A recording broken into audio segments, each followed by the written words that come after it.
Welcome to our presentation event for the Daniel Academy's first Innovation and Entrepreneurship Class presentations. We hope you have a fantastic time as you watch our students who develop 4 businesses that are going to go out into the marketplace and make some money in 2016. Have a great time.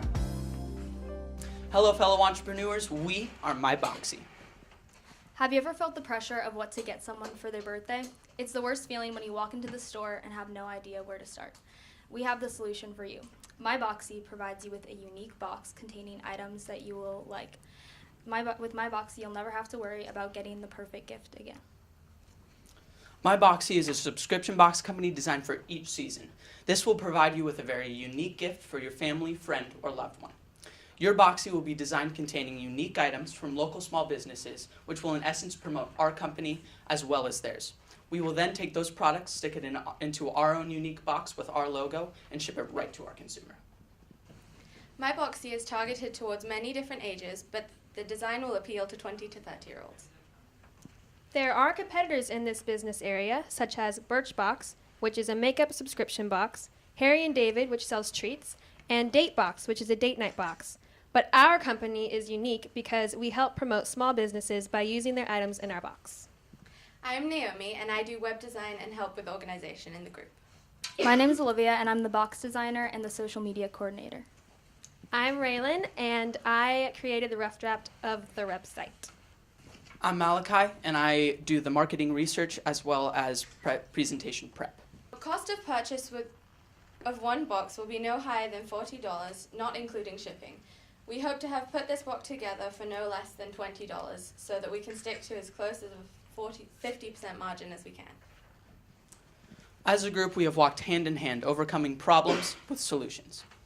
The next problem that we will have to overcome is the theme of the box, which is including the exterior and interior of the box.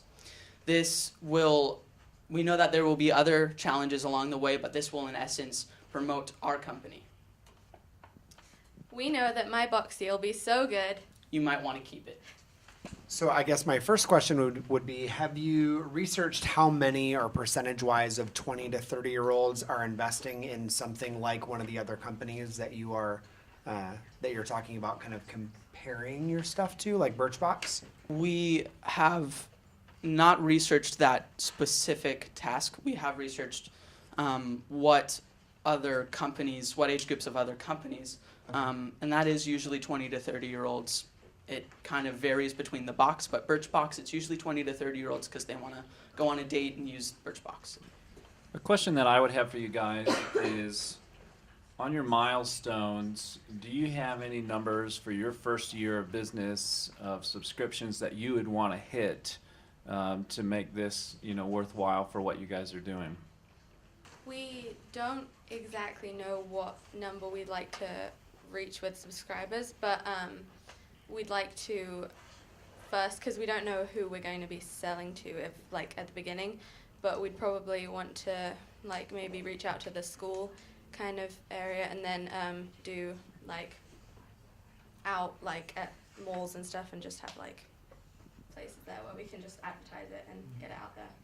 Also, since we have developed a website, which you guys will see later, we do want to sell that. So I think our goal would probably be 1,000 subscribers for the first year, since we're just really small. But I think that would be our general goal. Okay, so I'm looking at your product markup. Your wholesale cost is $20. Mm-hmm. You're marketing it up to $40 for a 50% profit. So I'm wondering where the profit margin comes in for the small business owner. So I subscribe to one of these boxes myself, and they usually give a small sample size that probably costs $1 to $1.50 per sample. So when I'm looking at these sample sizes, these are full sizes, and if we average each of these maybe cost $5 or $6 per one. That means that each of these individually could have a $1 to $2 price, which with a number of things that's in here, you're at about $23 of cost for the business with the $20 for your wholesale costs. So what I'm wondering is, where does the small business owner make their money back to cover their cost? And then how do you factor in your profit margin for your company?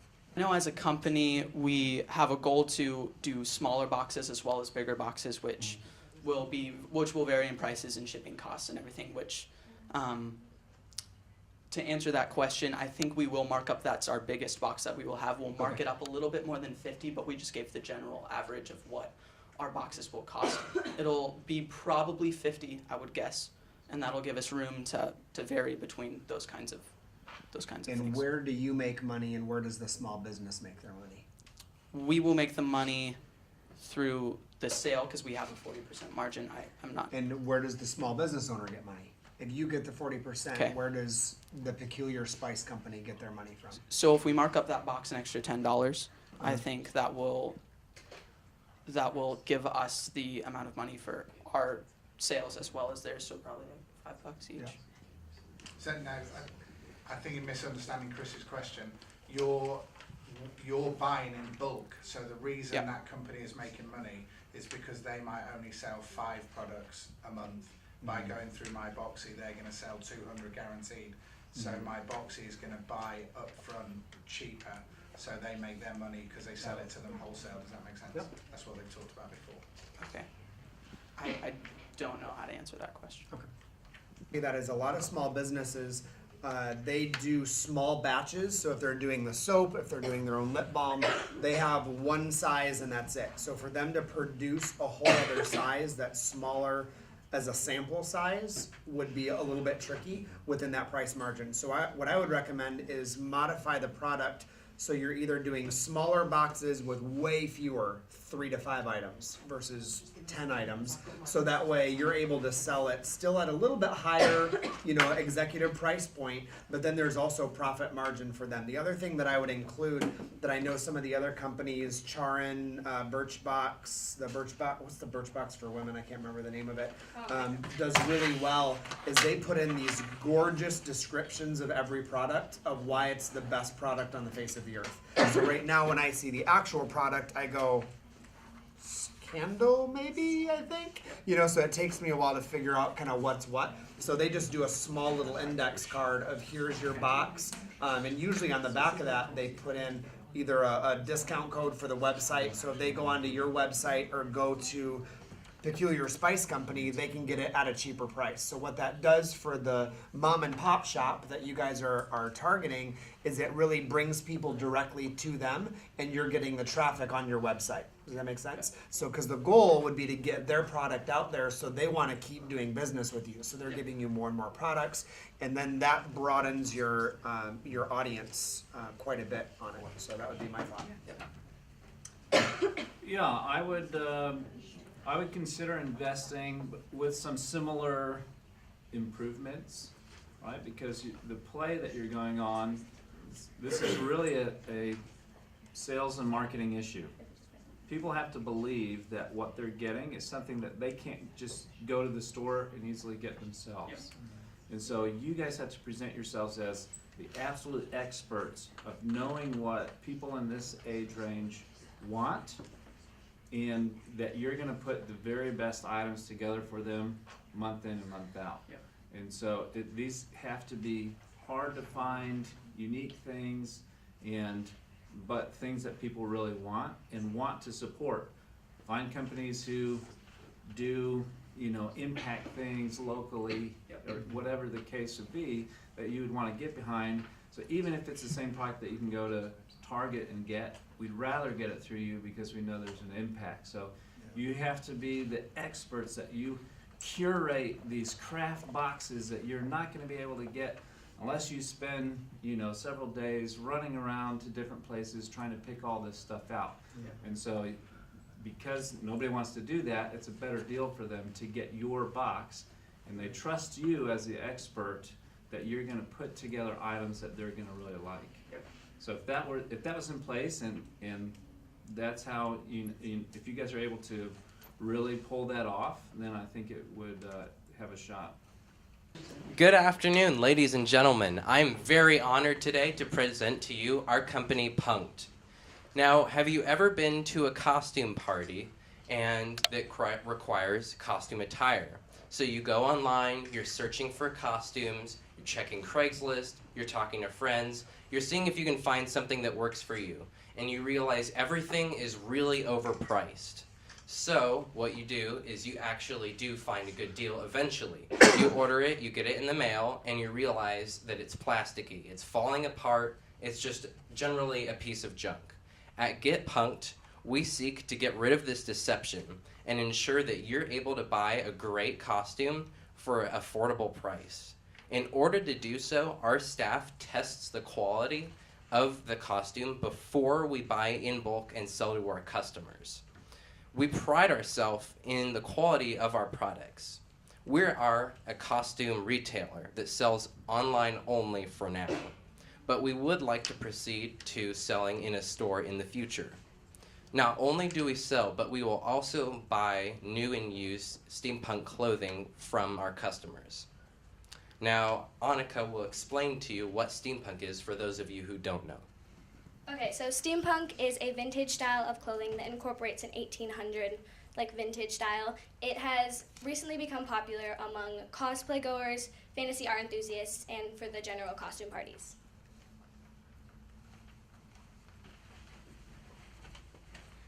Our audience is the group of fantasy lovers, art lovers, and cosplay enthusiasts, as well as the yearly costume and Halloween party seekers.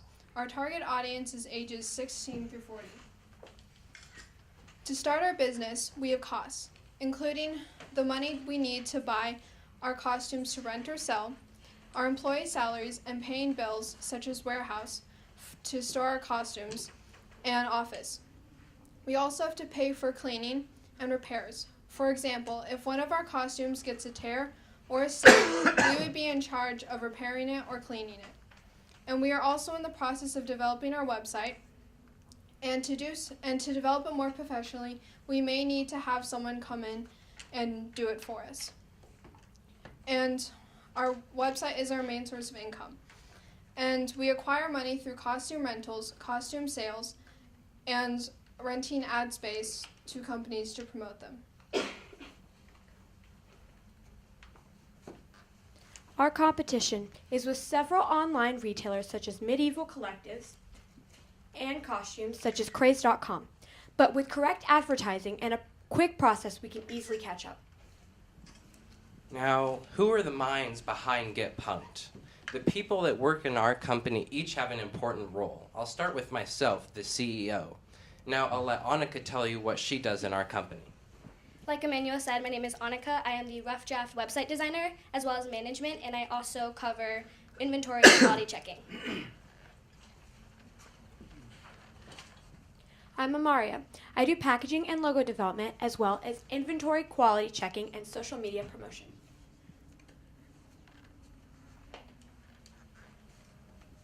My name is Riley, and I am the financer and the accountant as well as the event coordinator.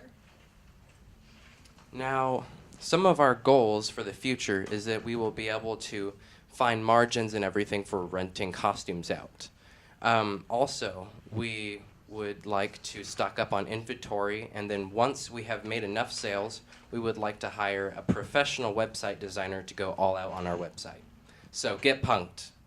My question would be, if you guys are going to do this for less expensive and higher quality, but you have it, hand checked by staff and all of that stuff, how are you going to reduce costs versus your competition? There are places that make costumes for very cheap, but they are hard to find, but they do exist out there. So what we want to do is, like when I go on eBay, a lot of times I order things and I just have to test stuff out. So sometimes I'll get an item back from a seller from China and it's just junk, and I send it back and I'm like, okay, not going to buy from that person.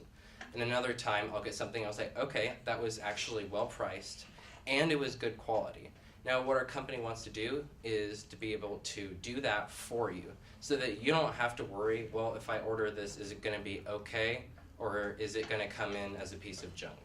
We want to be able to go through, and like I said in the speech, we want to order a single item from companies or manufacturers before we buy in bulk. And if that one item meets our standards of approval, then we'll buy in bulk from them. I think my question is more of a, would you be willing to one of your costs that you are really needing is the storage and order fulfillment. Would you be willing to consider not warehousing anything yourself and outsourcing that to something like either an Amazon fulfillment or a separate company that does that type of stuff for you? I think in getting a warehouse owned by Punkt, we will also be able to rent it out to other companies and be able to make money off of it while at the same time we're using it for our own purposes. I would cut out the warehouse altogether. Cut out the middleman. I think when you're looking at the costume stuff, your two big competitors are the Medieval Collectibles, and then I just looked up the second one is Dark Knight Armory. Both of those are broad costuming groups that do stuff for cosplay, mostly focusing in medieval stuff. So they're going to be focused on the Rennies, the Renaissance Festival crowd.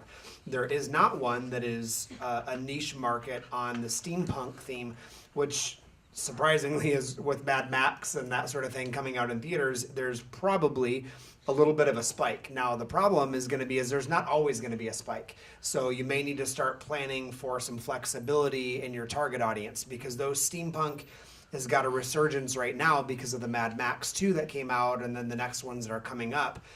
That's not always going to be popular. So you need to be thinking ahead as to what's in the chute, what's coming up.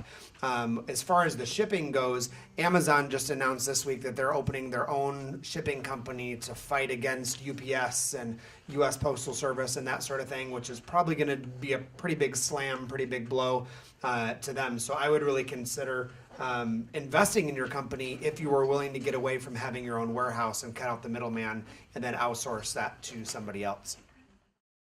I would have to just have some big questions answered before considering investment around pricing, because it seems like something that would be that would have a really heavy cost up front to get started. So I would have to see more in that regard, because I would have concern over the amount of upfront costs that you guys would encounter, and then the amount of time that it would take you to build a brand and build a customer base to make it worthwhile. So that would be my big question mark that I would need to have answered. Okay. Hi everyone, we're Joella Bella. Our goal is to incorporate as few but as nutritious ingredients as we can. And we definitely accomplish our promise by making healthy taste good. Here's the problem. Big problem mankind faces is trying to make the usually distasteful appetizing. Distasteful concerning texture, taste, and ingredients. And our solution to get rid of this problem is by incorporating as few but as nutritious ingredients. In fact, we only have 7 ingredients in each of our products.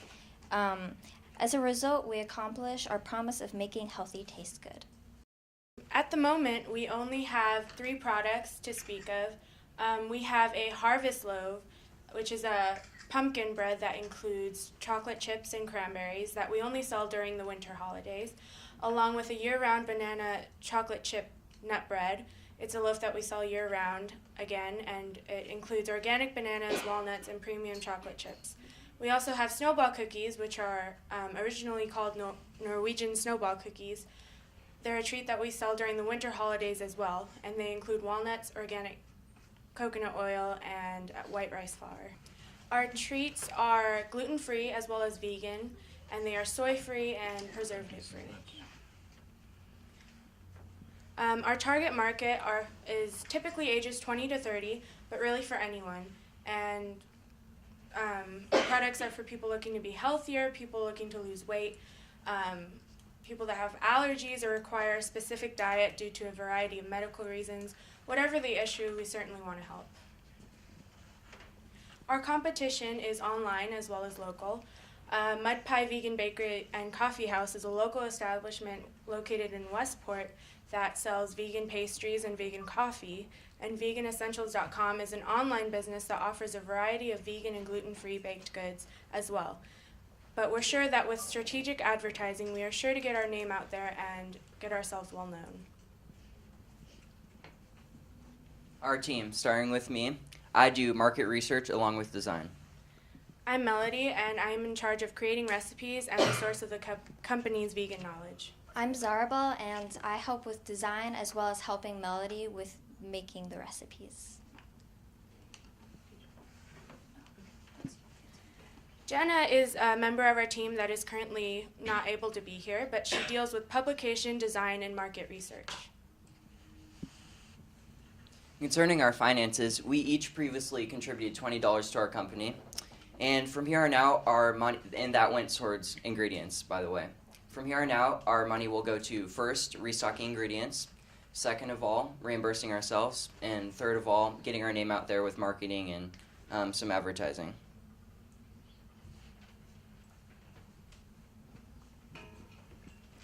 The milestones that we have yet to achieve is finding a kitchen to create our products in due to legal matters, finalizing our packaging that we're using for our products, and finishing our margins. We do have the prices of each of our ingredients. We still have to compile them to make our margins, but we're sure because we buy our ingredients on sale that our margins will be highly profitable. We're Joella Bella, and we make healthy taste as good as it should. Thank you for your time. Good job, teams. We were so excited at having you present today. If anybody out there is interested in listening to the continuing journey of these businesses, they'll be continuing to develop in 2016. If anybody's interested in investing, contact the Daniel Academy, Kansas City, Missouri.